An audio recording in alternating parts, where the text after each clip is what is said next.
years out on the financial crisis, we still don't have the infrastructure perhaps to prevent the next one.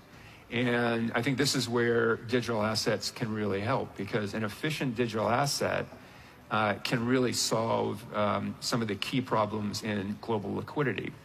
You know, the world's got trillions and trillions of dollars tied up in liquidity just to get around how clunky the movement of value is around the world.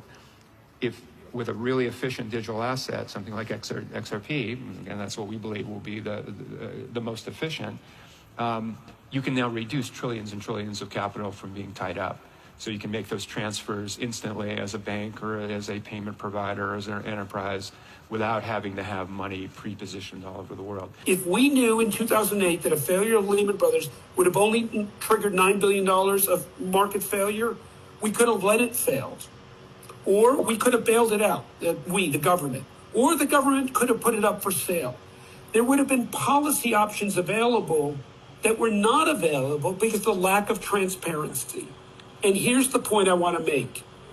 It was not longer after the failure of Lehman Brothers that I read the Satoshi Nakamoto white paper that proposed a basically global internet ledger of all the recorded transactions. If all of the exposures of Lehman Brothers had been on a digital ledger, we would have known in real time. And guess what? There wouldn't have been a crisis. Yeah. Because we would have had crises caused because of the fog of war.